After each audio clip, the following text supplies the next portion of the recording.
Ponto de vista. Apoio Grupo Mendes.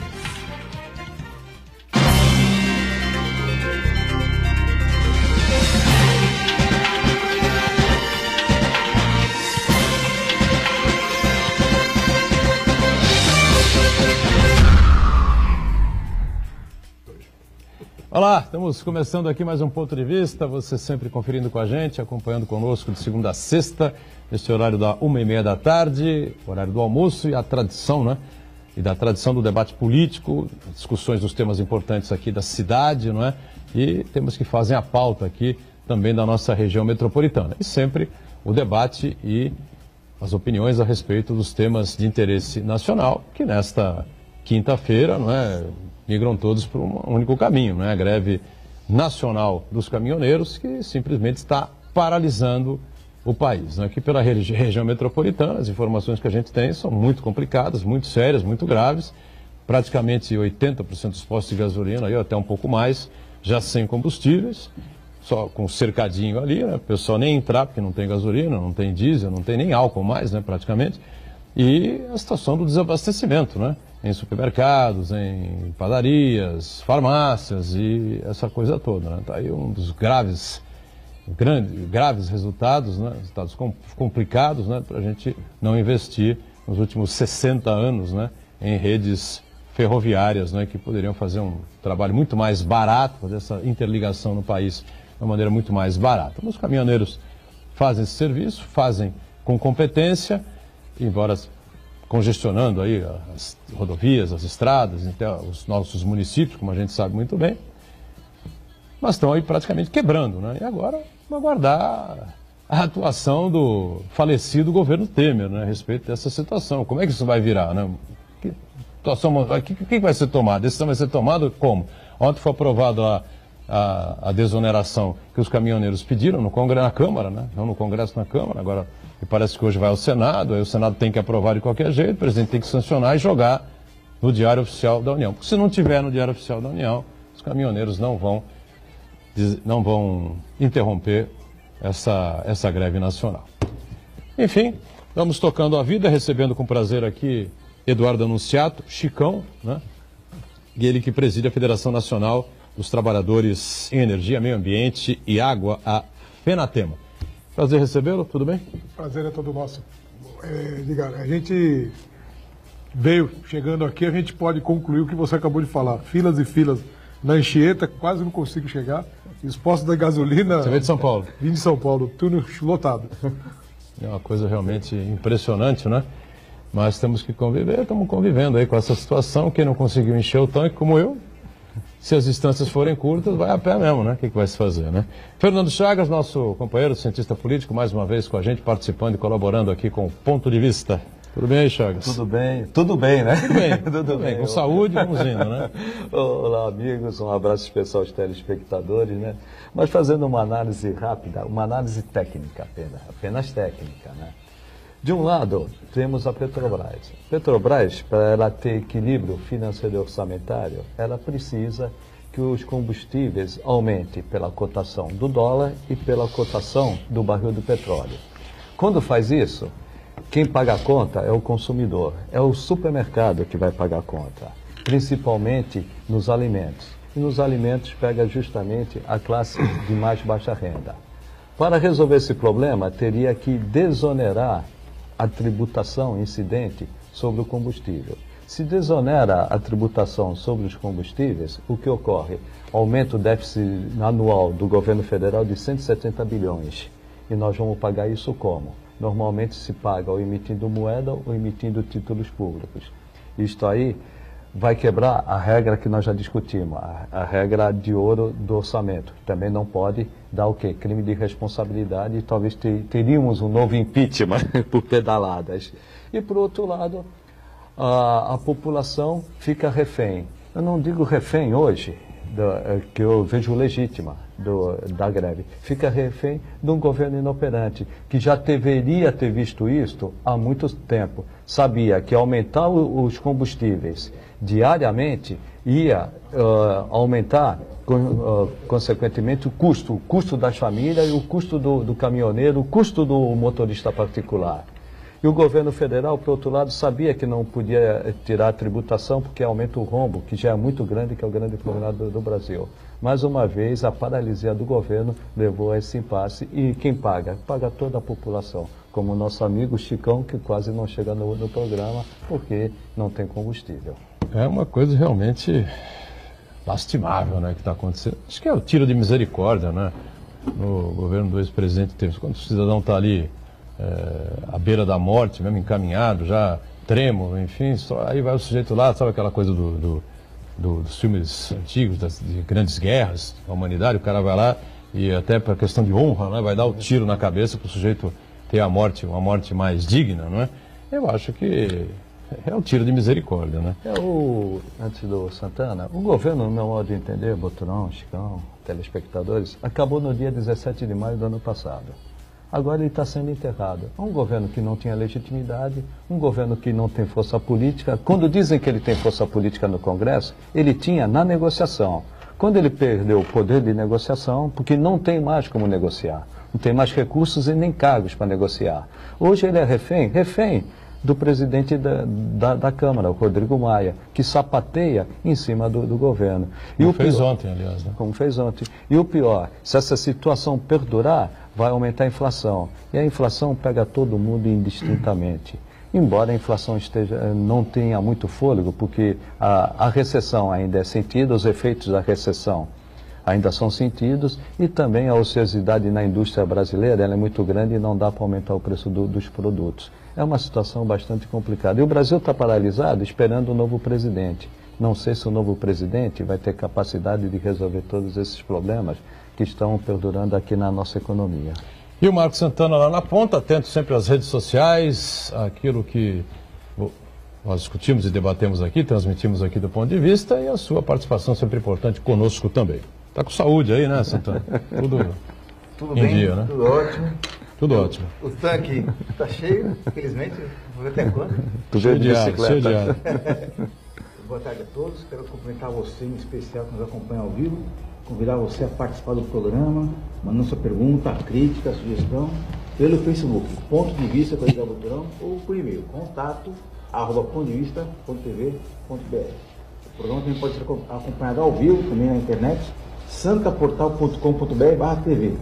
As edições anteriores ficam guardadas, podem ser consultadas no nosso canal no YouTube, na nossa própria página no Facebook. E você que nos acompanha na reprise, às 1h30 da manhã, uma boa madrugada. Reprise às 1h30 da manhã, pelo último dia, né, deste ano de 2018, tá certo? A partir de amanhã, sexta-feira, voltamos à programação normal aqui na TV Santa Cecília. Hoje teremos a festa de encerramento dos Jogos da Unisanta, né, sempre com muito sucesso, uma participação maciça aí dos estudantes, pessoal das universidades aqui, não só de Santos, como toda a região metropolitana. Então, a partir de amanhã, a reprise do Ponto de Vista no horário habitual, horário normal, às 20 horas. Boturão, antes que me permite fazer um breve comentário sobre essa questão dos combustíveis no Brasil.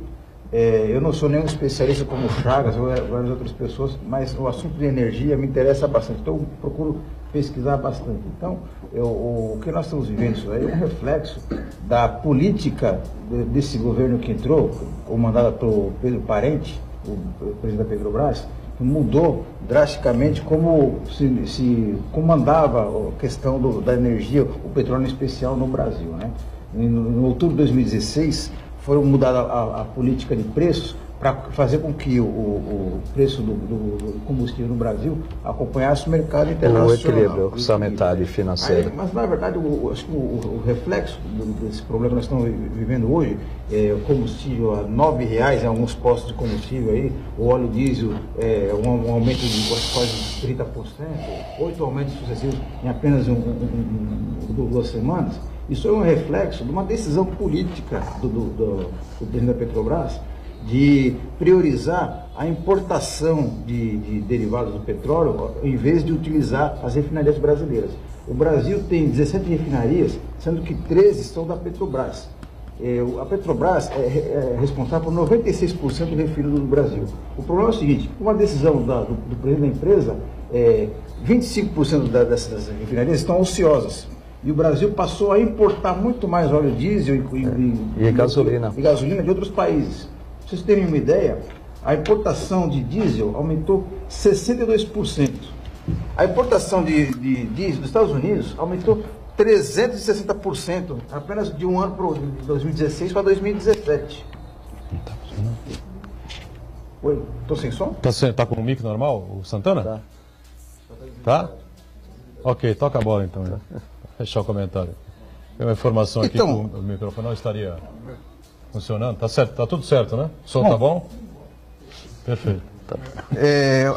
Então, o Pedro Parente, o presidente da Petrobras, ele priorizou a importação de óleo diesel em vez de utilizar as refinarias. Então, o brasileiro acaba pagando um preço muito mais caro do que se a política de energia do Brasil fosse priorizar a produção e o refino do Brasil. Mas ele não salvou a Petrobras?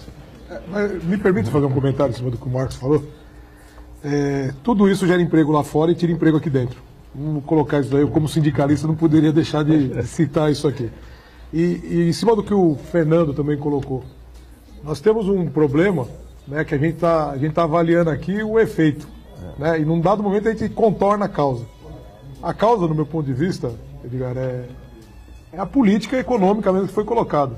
Quando foi aprovada a PEC 95, que congelou o orçamento, ele garante o pagamento dos juros e amortização da dívida, que está tão alta, quase 40%, 39,7%, e não prioriza outras políticas dentro do Estado brasileiro. Os caminhoneiros, tem gente que discorda disso. Acho que eles estão corretos em reclamar. E a política que foi imposta no país, por esse formato que está colocado, é farinha pouca, minha opinião primeiro. Como congelou o orçamento, em algum lugar, para equilibrar as contas, o governo tem que pressionar. E está pressionando onde? No preço da combustível, por exemplo, na forma de gerir a política pública, e isso está gerando o quê? Insatisfação em alguns pontos. Vou falar da MP 814, que o Congresso já falou que não vai votar. Poderíamos estar tendo, em vez de um apagão de combustível, um apagão de energia agora. Porque o povo da Eletrobras estava revoltadíssimo com a forma que estava sendo conduzida a política energética do país no setor elétrico. Né? Então nós estamos vendo o quê? Um país para desenvolver precisa de energia, precisa de, vamos colocar, o desenvolvimento, a indústria depende do fator energia, petróleo, gás, energia elétrica. A gente está vendo um verdadeiro ataque a esse insumo básico ao desenvolvimento do país. Então, os caminhoneiros estão corretos em reclamar, a forma que eles estão fazendo talvez ataque à população, mas serve de alerta, porque outros setores, outros segmentos podem ir no mesmo rumo aí. Esse debate que nós estamos tendo aqui seria interessante ter durante a disputa da presidência da República, que eu acredito que não vai ter. A origem de tudo, no meu modo de entender, não tem nem tempo. 35 dias de TV apenas, né? E mesmo que tivesse, não ia discutir. No meu modo de entender, posso estar redondamente enganado. Hoje, o Estado brasileiro, e quando eu digo Estado, é a União, Distrito Federal, municípios e estados. O orçamento, nenhum orçamento no Brasil tem condições mais de garantir as despesas do Brasil inteiro. Então, nós temos o quê? Ou aumentar a tributação, que o brasileiro não aguenta mais. Nós trabalhamos 5 meses para pagar tributos. Ou então diminuímos as despesas. 92% das despesas do Brasil, de uma forma geral, em média, são obrigatórias, não dá para diminuir. Então nós temos que discutir isto. Como que nós vamos sustentar um Estado e garantir o desenvolvimento da economia nessa situação? O Estado não tem mais condições, com os recursos que existem, de manter pelo menos o que existe, e não tem condições de investimento. E sem investimento nós não vamos muito longe. Investimento no Brasil, do governo federal, apenas 2% em infraestrutura. Isso é ridículo. O Brasil não... De outro meio, você vai diminuir. Se você diminuir, você vai aumentar ainda mais a desigualdade social existente no Brasil. Isto nós temos que discutir. Que modelo nós vamos, ou este ou aquele, e que modelo nós vamos para na nova presidência propor para a população e executá-la. E a população está ciente que aquilo que se propor durante o horário eleitoral na TV seja cumprido, ou seja, este modelo ou aquele modelo. Até porque todo mundo que fez o estelionato eleitoral acabou ou tendo um fim de mandato melancólico, como o Fernando Henrique, ou caindo, caso do Collor e da Dilma. Então está na hora de discutir tudo isso. Tudo tem um motivo no meu modo de entender. Tudo isso... E o Temer vai ter o mesmo destino. Né? Não, o governo do Temer... Agora, é inacreditável, vai entrar para a história, né, do país, né? Como é possível você viver os 8 anos do governo Lula com a economia para cima, né? Um bem-estar social sentido, né, por todos, né? Uns mais, outros menos, enfim, mas... Enfim, houve se sentindo mais ou menos bem, né? De 2003 até 2012, o Brasil cresceu e a população também aumentou a sua renda familiar. E Lula sai com 80 e tantos % de aprovação. Enfim, se fosse candidato em 2010, seria reeleito, não tenho dúvida disso, né? E aí a Dilma assume o governo, já uma série de problemas, uma série de dificuldades na área econômica, na questão política e tal, disputa a reeleição, fica num pau a pau ali, né, com relação ao Aécio Neves, né? Aí cai, sofre impeachment, não consegue nem 130, era 137? 171, 172, né? 172 votos, não consegue 172 votos no Congresso, 513 deputados, uma piada, né? E aí o Temer assume essa situação. Como é possível, em 4, 5 anos, o país cai nessa baba danada? Erro estratégico consecutivo, né? Eu acho que no Brasil não é de hoje, não é do período de Dilma, nem de Lula, nem só de Fernando Henrique. Eu acho que falta política de Estado. A gente faz política de governo no país, né? A gente percebe que não importa o partido, não importa a ideologia, entra e faz política de governo, né? Troca tudo o que a população almeja do cara por uma manutenção de cargo, por uma manutenção de poder. Isso tira o foco da política verdadeira de Estado. Eu digo uma coisa aqui, por exemplo, falando da Dilma. Eu critiquei muito à época, a Fenatema criticou a política do setor elétrico que foi implementada. Quando ela reduziu a tarifa, a gente deu um nome, até fomos muito criticados por conta do peso que colocamos. Chamamos de estelionato eleitoral, quando ela baixou a energia abruptamente. Energia elétrica não admite queda abrupta. Tem contratos a longo prazo que tem que ser cumprido. Isso criou um gap aí, um prejuízo de 33 bilhões só no setor energético brasileiro. Outras políticas ela acertou em cheio, mas no setor elétrico ela fez um rombo, iniciou um percalço, porque ela já não tinha sustentação dentro do Congresso Nacional, então ela tinha que se popularizar. Tentou fazer isso de uma forma errada, errou na mão, fez o certo de forma errada. Poderia ter abaixado a energia devagarzinho e chegava numa condição social melhor para todo mundo, para a indústria, para o comércio e para a população em geral. Errou. Eu acredito que ela errou demais em voltar atrás de algumas políticas e não atacar a política econômica da forma que deveria. Que ela teria o apoio popular, inclusive, em cima disso. Ela errou feio na mão na hora de fazer política pública. E o Temer, no meu ponto de vista, ele está cumprindo um roteiro. Ele entrou lá, ele não está se importando com reeleição ou com quem vai suceder ele. Ele está cumprindo um roteiro que ele traçou com alguém e ele não admite que algumas políticas anteriormente implementadas são melhores do que ele quer implementar agora. Eu acho que é isso que falta. Não importa se é Temer, se é Dilma, se é Lula. Quem sentar na cadeira tem que fazer política de Estado e não política de governo. Mas eu acho que o Temer está olhando para frente aí, ele está vendo aí um futuro sombrio, viu? Terrível. Escuro. É bem escuro. Obscuro. Eu não sei onde ele vai parar após o dia 31 de dezembro. Bateu meia-noite, dia 31 de dezembro, o mandato acaba e o foro acaba. Termina junto. Um futuro enxadrezado, vamos dizer assim. Camisa xadrez. Não tenho certeza sobre isso. Agora, essa questão de política de Estado, isso a gente fala há tantos anos. Tantos né? anos. É não dá uma continuidade. Não vamos falar nem no âmbito nacional. Vamos pegar prefeituras. As prefeituras entram da oposição, tudo aquilo que o outro fez está errado. É às vezes do mesmo partido. Começa não dá sequência. Isso aí no âmbito nacional é terrível. Quando você fala também da energia elétrica, nós chegamos a comentar aqui, está desestruturando, não é assim? Ela cometeu o mesmo erro na política, quando ela interferiu na política do Copom, do Banco Central. Os juros poderiam baixar, mas não na porrada. Eles poderiam baixar gradativamente como realmente baixaram. Era só fazer uma política gradativa de você acertar um pouco a questão fiscal é aquela, né? Você ou aumenta a receita ou diminui a despesa, ou os dois, para que você aliviasse os juros, e gradativamente os juros cairiam. Ela do dia para a noite diminuiu os juros. Aí o que ocorreu? Teve que levantar os juros a 14%. E agora nós estamos em 6,5%, que são os juros mais baixos que nós tivemos. Porém, só os juros baixos não vão recuperar a economia. Aí é um ponto fundamental. Ou a gente investe em infraestrutura, 2% do governo federal investir apenas em infraestrutura, o Brasil não vai sair dessa situação. Nós precisamos de investimento. Nós gastamos muito dinheiro com custeio e não gastamos dinheiro com infraestrutura. Isso tem que ser discutido com o sindicato, discutido com a população e assim por diante. Chagas, acho que o outro grande erro da Dilma, talvez o maior, foram as desonerações fiscais, a chamada Bolsa Empresária, e os financiamentos camaradas. A Bolsa Família para o empresário. Era pretexto de desonerar a produção das indústrias, do comércio, assim por diante, e para poder gerar emprego, gerar renda, o que os empresários fizeram? Colocaram no bolso. Né? Então isso daí acabou reduzindo muito a arrecadação no Brasil e os investimentos sociais foram muito prejudicados. Bom, o Rezan, né?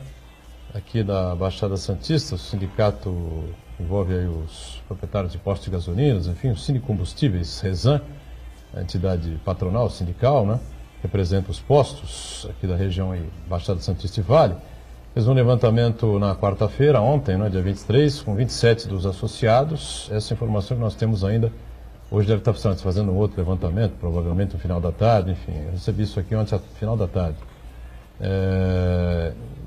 Para apurar o volume aí que existia até o começo da noite de ontem, meio da noite de ontem, né, nos postos de gasolina e combustíveis aqui, né? E a informação, evidentemente, é que o abastecimento está absolutamente comprometido. Uma série enorme de postos aqui da região já não tem mais gasolina, diesel, álcool, enfim, a maioria dos postos de venda, acho que o estoque estaria garantido até hoje, né, mas isso já virou, né? Ou no máximo até sexta-feira, me parece que não vai ser possível. Com o aumento da demanda, o estoque pode se esgotar antes disso, é o que aconteceu, né? A informação era de ontem, né? Dos 27 estabelecimentos, em 7 não havia gasolina a mais, ontem no final da tarde. Em 9 o etanol também já tinha se esgotado, em 8 os tanques de diesel estavam vazios e hoje a coisa piorou consideravelmente. Amanhã o Zé Camargo Hernandes, que é o presidente do Rezan, estará aqui conosco, né? Para fazer um balanço, né? Sobre toda essa situação. Bom, se não houver um acordo e não houver um abastecimento hoje, amanhã não há combustível absolutamente nenhum, né, aqui na região metropolitana. Vamos para o intervalo, já voltamos.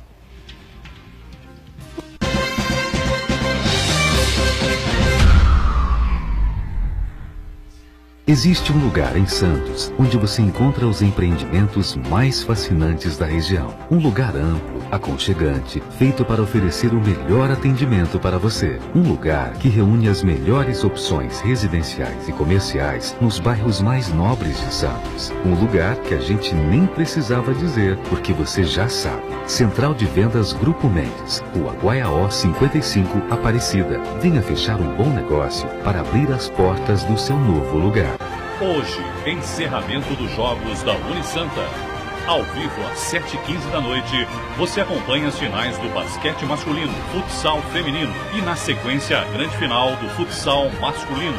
35º Jogos da Unisanta, o maior evento esportivo universitário do estado de São Paulo. Realização, Universidade Santa Cecília. Apoio, Serralheria Marquesan. Tradição desde 1981. Promoção, Sistema Santa Cecília de Comunicação. Olá pessoal, a partir de agora eu faço parte da família Santa Cecília. A partir do dia 26 de maio, sábado ao 12h30, encontro marcado com Andreoli Liberato, um programa super legal, entretenimento, música, muita coisa para sua família. Encontro marcado, hein? Dia 26, sábado ao 12h30, Andreoli Liberato. Eu espero você. Sábado, 12h30, estreia o programa Andreoli Liberado na Santa Cecília TV.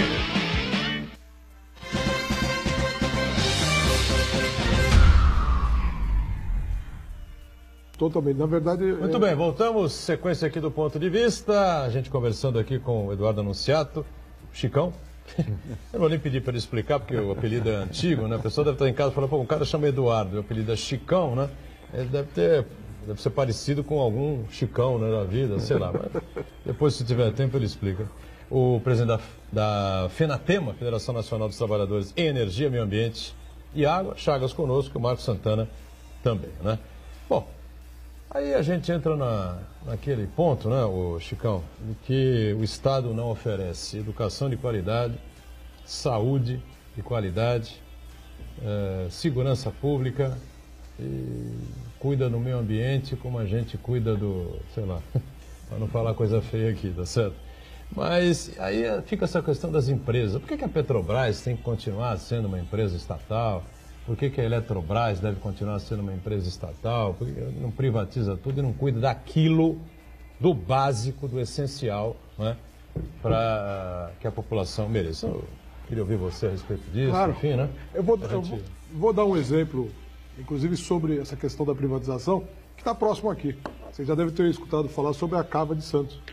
Né? Cava de Santos. Isso. E a Vale, né, que foi privatizada, é a detentora daquele espaço, conseguiu uma licença da CETESB, e eu não sei se a população, se o pessoal sabe, mas é uma área equivalente a um Maracanã de diâmetro, 9 andares de profundidade, cavado aqui, próximo aqui entre Santos e Cubatão, onde está sendo destinado detritos tóxicos, né? Tem resíduo de chumbo, arsênio, tudo que tem de metal pesado, mercúrio, lá dentro. Isso nos Estados Unidos já existe há um bom tempo. É, né? Numa proporção bem menor. Aqui são 2.400.000 metros cúbicos cavados. Lá são 200.000 metros cúbicos o máximo. Então aqui é uma coisa fenomenal, enorme. E aqui é uma cava de retenção, onde o navio vai passar do lado e tem uma parede que pode se romper, parecido com o que aconteceu em Mariana, só que subaquático isso. Então pode vazar o detrito tóxico dentro do canal e aí pode poluir aqui na região de Bertioga até Praia Grande aí, um pouco mais. Então é um negócio grave. Então por que eu falo isso? Eu estou dando esse exemplo porque a privatização, a empresa privada, ela visa o lucro, não o bem-estar social. Eu entendo que o custo para a empresa privada ou para a empresa estatal, para o funcionamento ideal de uma empresa, vamos dizer da Eletrobras, é o mesmo. Né? É o mesmo custo. Né? O custo real. Se está inchado, se tem algum problema de gestão, a gente tem que arrumar a gestão. Né? Porque o que a gente percebe é o seguinte: troca-se, né, de estatal para privado, e eu passei por isso. Vou dar o exemplo da Eletropaulo. Eu estava lá, eu sou eletricista de rede, e eu passei por isso no período todo. A empresa fazia a manutenção preventiva, sempre. Então a rede funcionava bem e tinha um investimento pesado na prevenção. Quando trocou para privado, alterou a lógica do negócio para de preventivo para corretivo. Ou seja, ocorre o problema para depois arrumar. Então é igual bombeiro, apaga o incêndio. Né? Antes não, era um preventivo, tinha aquele cuidado de não deixar que partir um cabo, o limite para desligar uma rede era mais sensível do que hoje. A rede hoje, um galho de árvore toca, fica ligado no setor privado. Quando era estatal, tocou, apaga. Alguém tem que ir lá e tirar aquele galho, então não parte o cabo.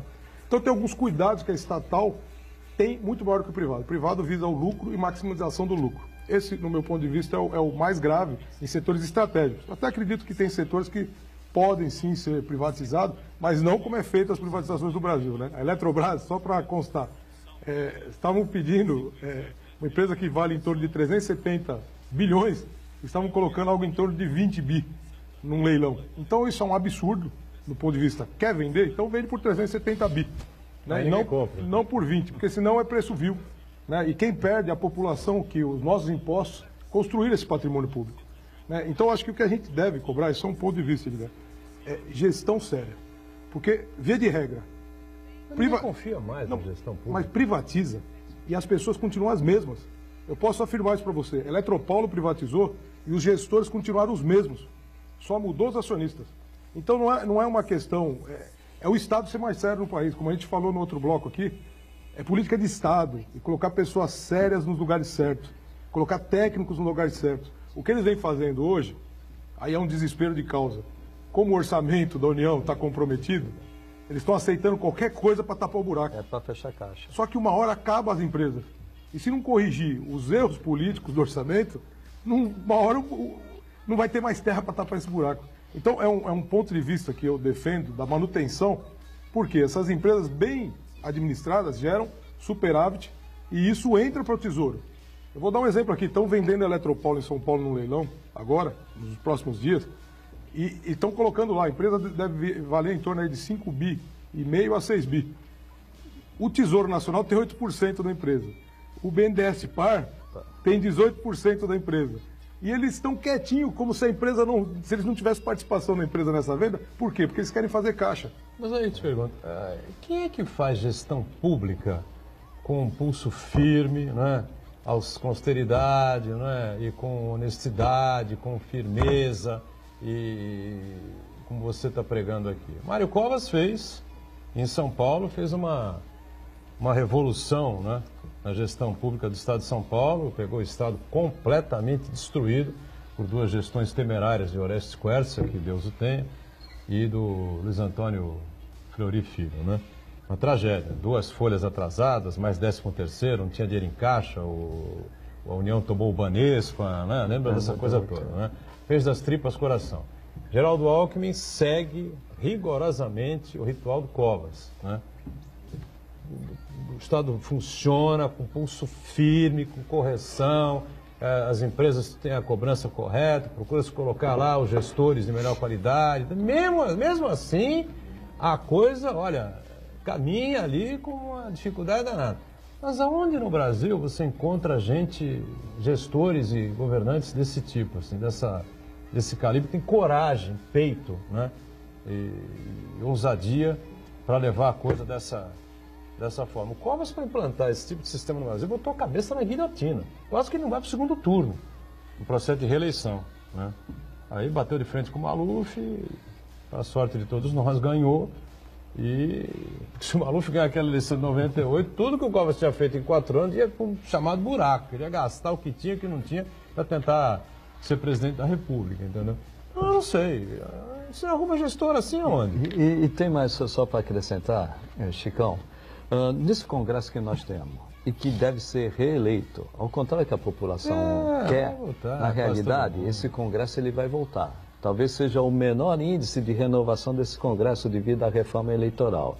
Só vão ficar aqueles que tiverem recursos e aqueles que pertencem à cúpula dos partidos. E esses, voltando, eles vão querer de novo. Olha, eu só vou votar no Congresso algo que é de interesse do Estado, se eu tiver um cargo na Petrobras, se eu tiver um cargo na agência reguladora, se eu tiver um cargo na Eletrobras, como lidar com isso, mesmo que ele seja sério, o presidente. Então, um presidente, ou de extrema esquerda, ou de extrema direita, ou de centro, eu vou botar ordem na casa. Mas eu só consigo aprovar as matérias no Congresso se eu tiver o cargo, aquele cargo, que nem aquele que... O deputado que foi presidente, o Severino, né? Severino Cavalcante? Eu quero aquela diretoria que faz buraco no chão. Como que nós vamos sair dessa situação? Eu entendo o que você está falando, mas a gente tem que acreditar nas coisas. O privado, a quem interessa.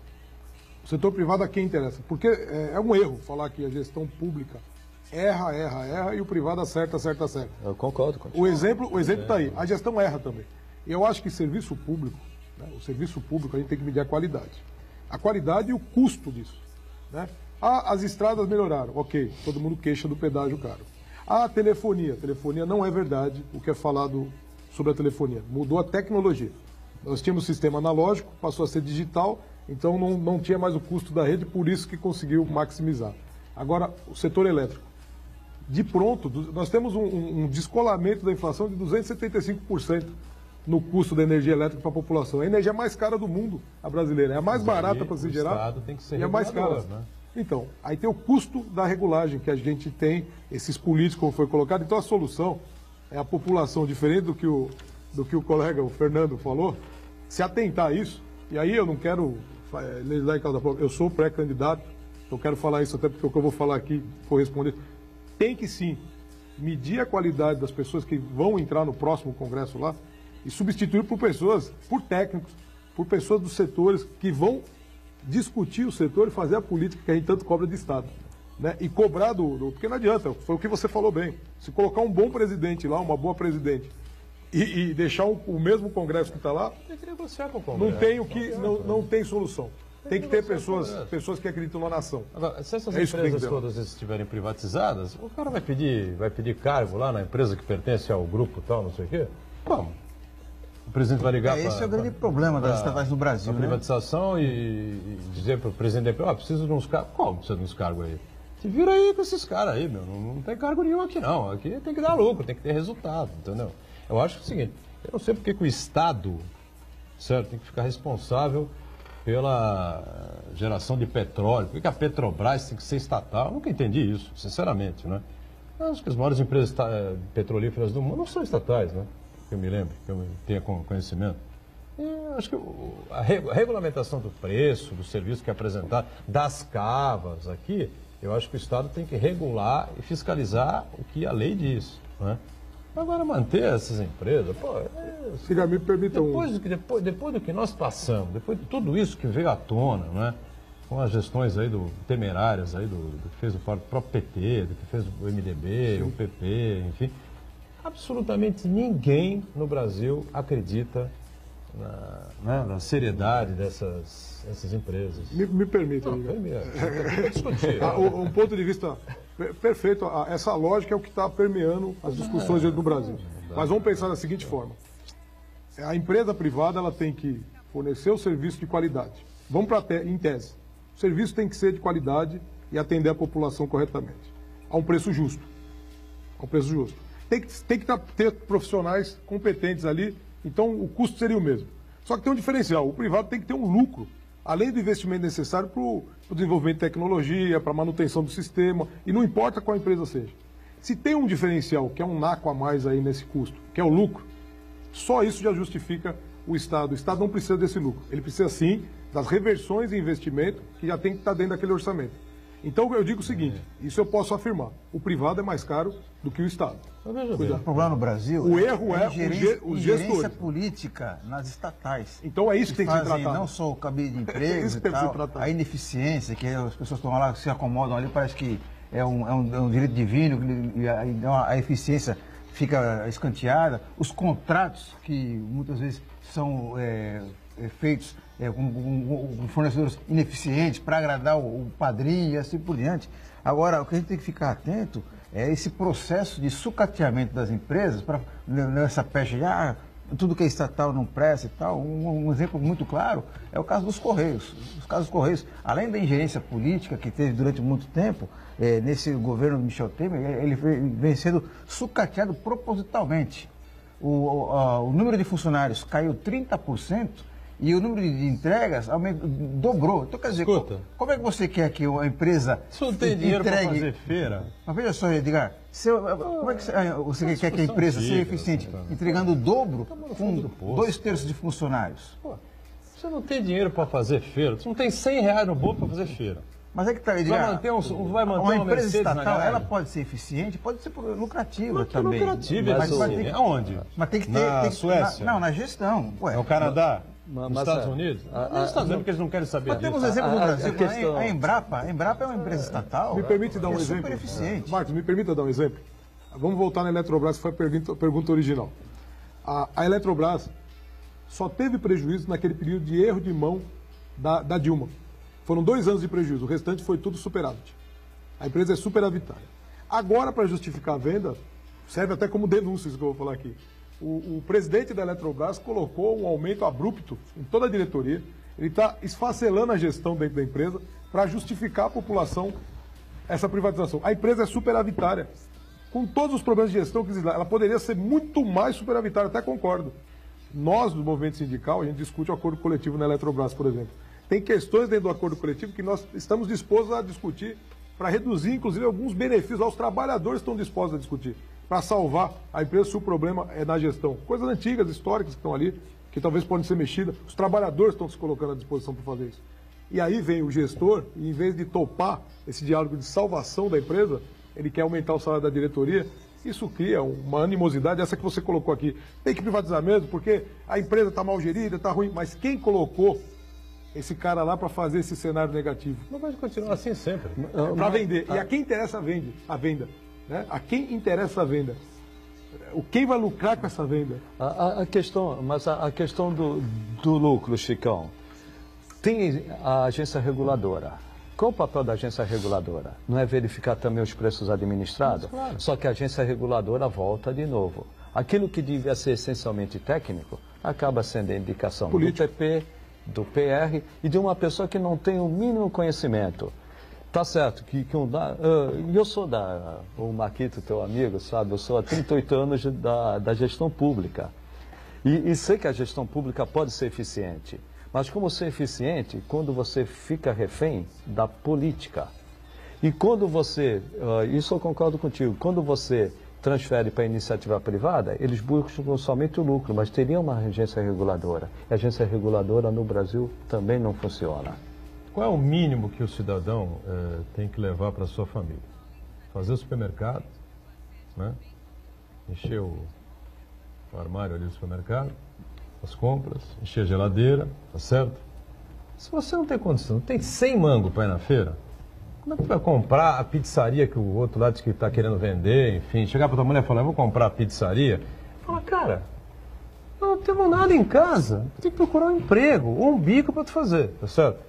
Se o governo não consegue dar uma educação mínima de qualidade, decente, é péssima das péssimas educação que se dá no Brasil. A saúde pública é um dos maiores horrores que nós temos neste mundo agora. Aí vem falar, pô, vai vender o preço, não tem nem que discutir, na minha modesta opinião. Pô, tu tá na UTI, né? Se tiver um espirro, o doente tá morto, entendeu?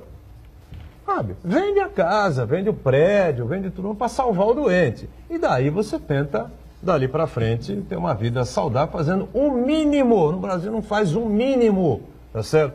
Que é dar o mínimo de saúde e o mínimo de educação. Não há dignidade. As pessoas não têm dignidade em relação ao poder público. Vamos para o intervalo e a gente volta já já.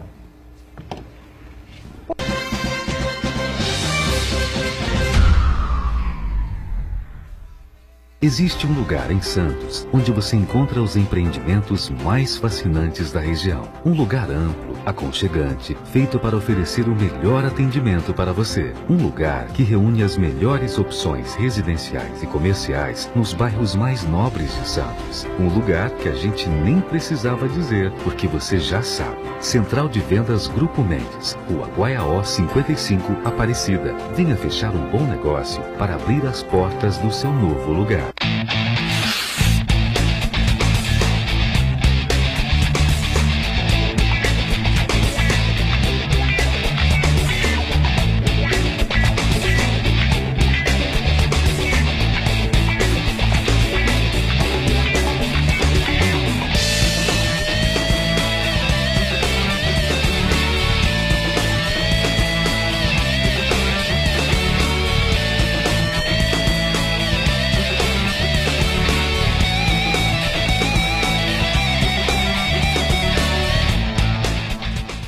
Santa Cecília TV no canal 52.1 HD. Se você ainda está com dificuldade de sintonizar a Santa Cecília TV em alta definição pelo sinal digital, você precisa escanear os canais da sua TV através da autoprogramação no seu controle remoto.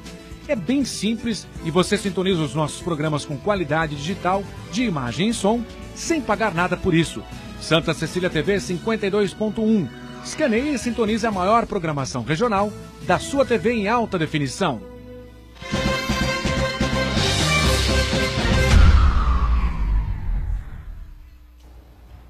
E volta a sequência aqui do ponto de vista, que a gente discutindo aqui, se vende as estatais, se não vende as estatais, entendeu? Eu sei, você não tem um mínimo, entendeu? Não adianta ficar discutindo. E Boturão, se você me permitir, se o Marquito não puxar uma orelha, o Marquito foi da Sabesp. Marcos Sérgio Duarte. Foi da Sabesp, eu conheço o Marquito há muitos anos e já discutimos muito isso, estatal ou privado. Caso do saneamento básico. Saneamento básico, me corrija se eu estiver errado, 51% do Brasil não tem saneamento básico. E esse saneamento básico, normalmente, estão na mão de estatais dos estados. Por que não funciona? E tem uma aqui em São Paulo que é muito boa. Sabesp é boa, diferente do SEDAI do Rio de Janeiro. Mais uma vez, o Estado de São Paulo também, o Estado de São Paulo é diferente dos outros, por vários fatores. É a capital econômica do Brasil e a Sabesp funciona comparativamente com as outras. Por que as outras não funcionam? Me permita falar sobre isso também. Não, para você mesmo. A saúde, por exemplo, tem 4,1%. Vou voltar no orçamento. Tem 4,1% do orçamento da União, dos 3,6 bi, está lá, na saúde. E está mais do que provado, a ONS já... É só pegar, entrar no Google e olha lá. Cada R$1 ou $1 investido em saneamento, você economiza 4 na saúde. Aí eu tenho 4,1 na saúde. E sabe quanto que eu tenho para o saneamento do país? 0,03. Não é 0,3, é 0,03 do orçamento. Ou seja, nada. O saneamento, nada. 1000 vezes menos do que o que paga de juro para banqueiro, especulador. Então, um país que prefere alimentar os tubarões do mercado do que investir na sua saúde, porque saneamento é saúde, aí os ministérios não deveriam se chamar Ministério da Saúde, deveria Ministério da Doença, né? Porque ele só trata a doença, ele não quer fazer prevenção. A prevenção seria no saneamento. Aí, permita discordar, Fernando, da questão da SEDAI. A SEDAI também é lucrativa. A SEDAI é diferente do que estão colocando... Mas quebrou.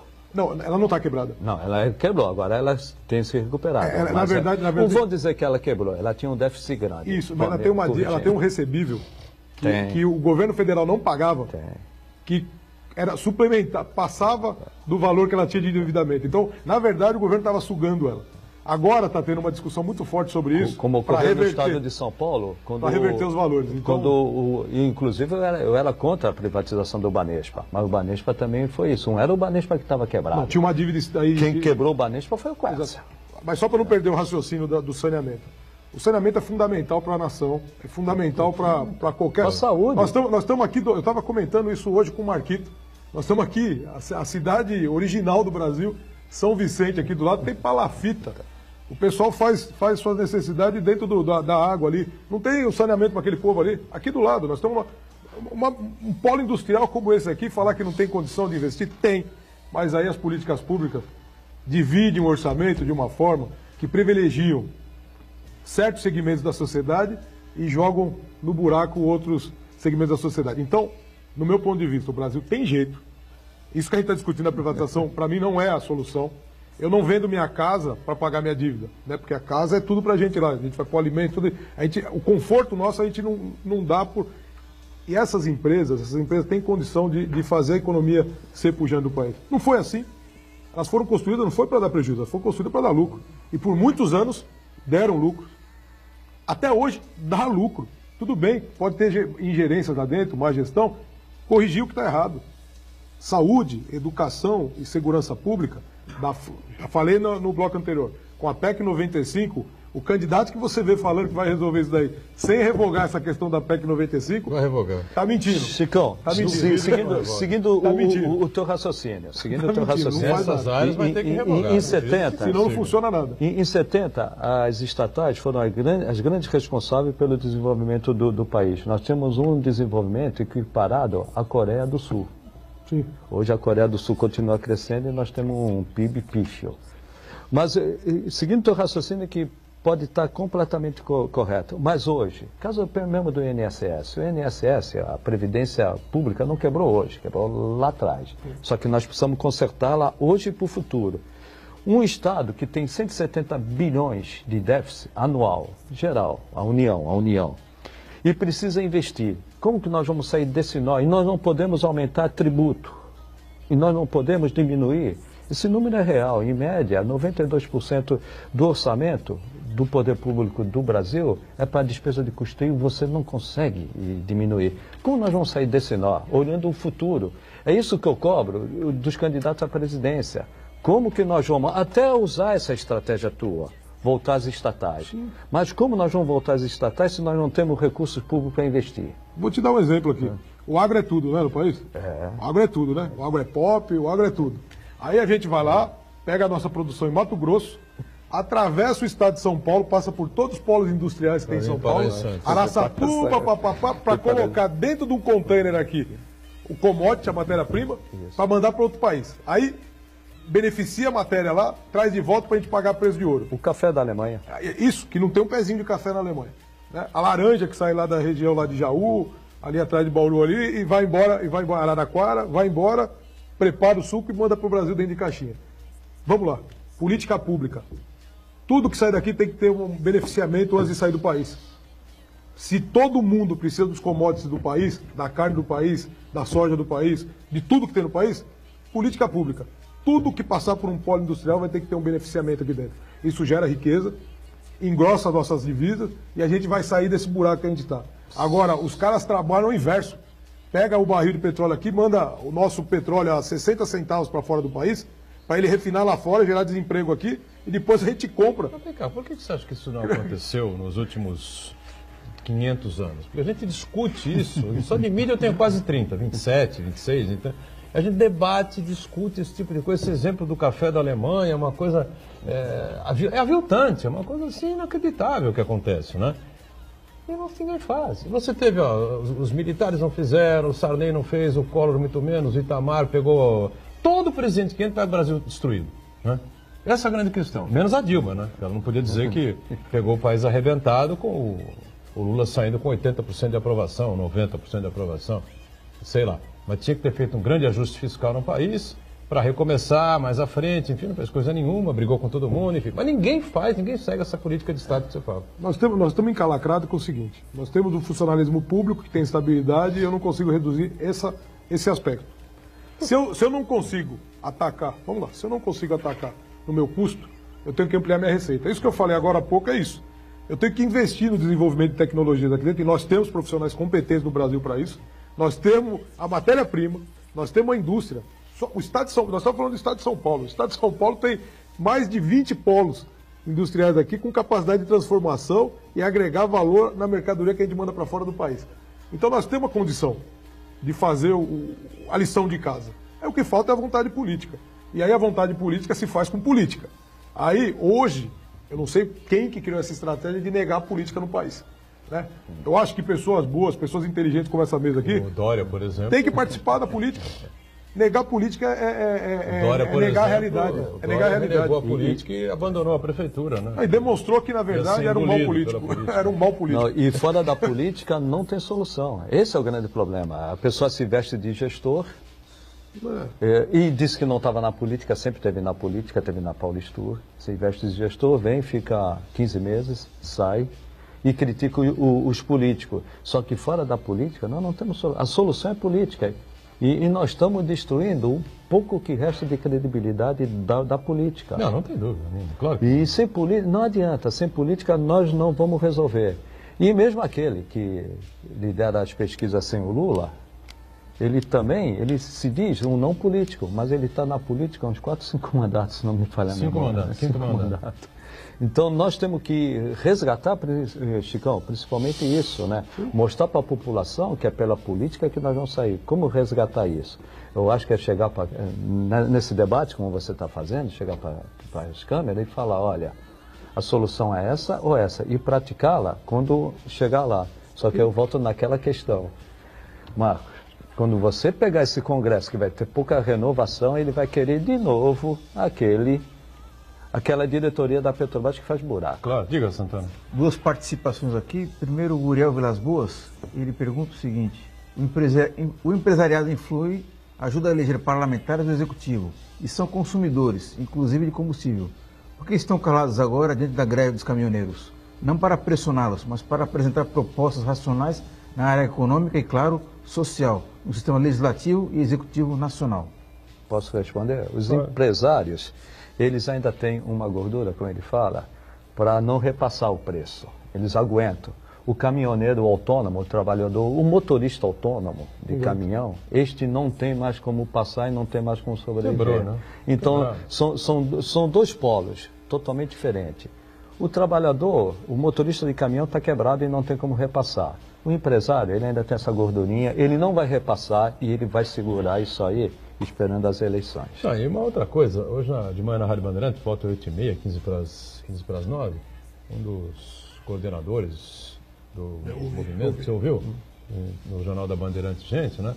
Explicando lá ao Rafael Colombo e ao Pedro Campos que em outubro, você deve ter ouvido isso, ele foi recebido na Casa Civil pelo brilhante ministro, né? Eliseu Padilha, que o levou ao presidente da República numa reunião com o Moreira Franco também, né?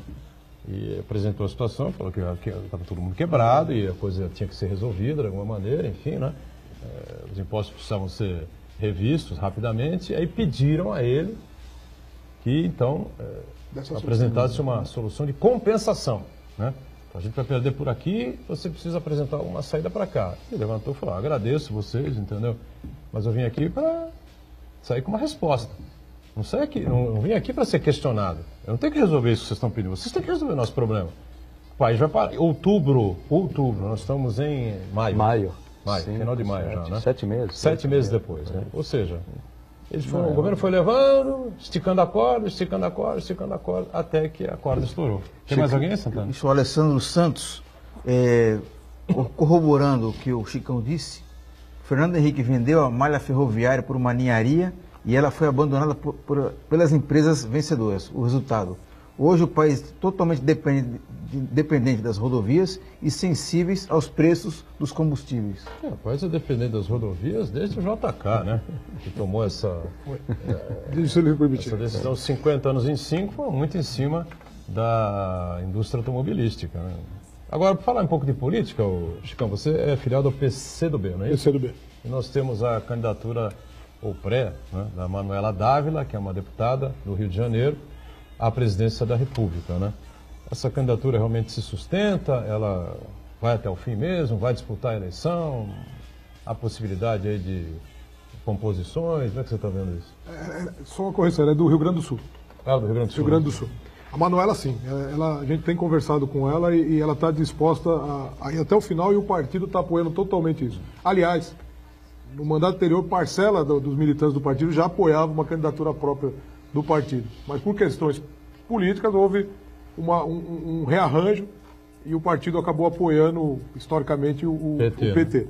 Nesse momento não há mais o que fazer. Eu acho que o PT ainda continua insistindo na candidatura do Lula, que eu acho que eles estão corretos na manutenção, do ponto de vista deles, estou fazendo uma avaliação interna, na manutenção dessa candidatura do Lula, até porque, no meu ponto de vista, não sou jurista, não sou nada, lendo a Constituição, há várias interpretações sobre o que foi feito, tem até outras questões a serem avaliadas dele lá, pode ser até que pegue alguma coisa grave. As coisas que estão aí, que foram mostradas, para mim tem mais especulação do que fato, né, consumado. Então, eles estão corretos de fazer isso, mas o nosso partido tem vida própria. Então a gente fez essa discussão e tomou sim a decisão de levar até o fim a candidatura da Manuela, uma pessoa extremamente capacitada, jovem, mulher e, no nosso ver, com condições plenas de num debate demonstrar todo esse cabedal de conhecimento dela e vontade para mudar o país com ideias novas. Essas ideias que eu estou colocando algumas aqui, né? A missão nossa agora é tornar o nome da Manuela público e que as pessoas tenham o interesse de conhecer o histórico e o conhecimento dela. Que se você avaliar, tem candidatos muito bons aparecendo. Manuela é uma delas, excelente.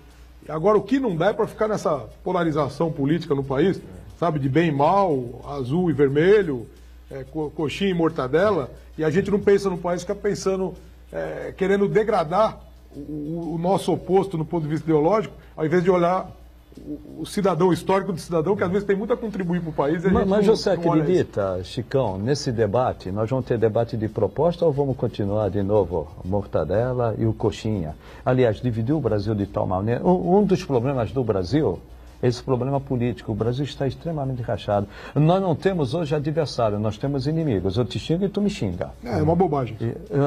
Tem espaço para isso hoje? Eu acho que esse escândalo que acontece, esses escândalos, né, vamos colocar assim, esses escândalos que aconteceram no país, a forma que o problema foi conduzido, ao ponto que chegou, eu acho que a gente consegue tirar algumas lições daí para amadurecer. Se o brasileiro não começar a amadurecer e levar a sério política, a gente não sai desse buraco, né? Eu acho que as escolas têm um papel fundamental nisso, e aí eu até estranho quando o pessoal começa a falar de negócio de escola sem partido, que não é partido, é escola sem política que estão discutindo. Na escola tem que discutir política para formar opinião, né? E aí as pessoas estão errando na mão. Vota não levando a sério, votando em brincadeiras, votando em piadinha, em vez de votar em política com P maiúsculo. Então, quero dizer para vocês, a população tem uma missão, até posso colocar aqui, se num dado momento, conhecendo a maturidade da Manuela e do partido, perceber que existe um outro movimento viável que aceite o nosso programa, Com certeza o partido vai discutir, a Manuela vai discutir, porque ela é uma pessoa extremamente madura. Mas nesse momento aqui, eu não tenho dúvida que está mais do que consolidada a posição dela como pré-candidato. Pode ser o PT? Ciro Gomes, não sei. Ciro Pode ser o Gomes. PDT. Eu não quero especular no momento assim, mas pode ser qualquer projeto que se viabilize como bom para o país e que a gente acredite nele. Muito bem, em cima da hora aqui, encerrando mais um ponto de vista. Obrigado pela participação com a Eu gente que aqui, o agradeço. Chicão, que é o presidente da FENATEMA, né? Federação Nacional dos Trabalhadores em Energia, Meio Ambiente e Água. Obrigado ao Chagas, sempre colaborando com a gente, o Santana diariamente conosco. E a gente juntos, de segunda a sexta-feira, você acompanha aqui 1h30 da tarde, na Santa Cecília TV, o Ponto de Vista, sempre com a reprise, por enquanto, ainda hoje, 1h30 da manhã, e amanhã, sexta-feira, reprise voltando ao horário habitual, horário normal, às 8 da noite. Hoje terminam os jogos da Unisanta, né, com muito sucesso, e a festa vai ser transmitida ao vivo aqui pela TV Santa Cecília. Valeu, gente. Obrigado.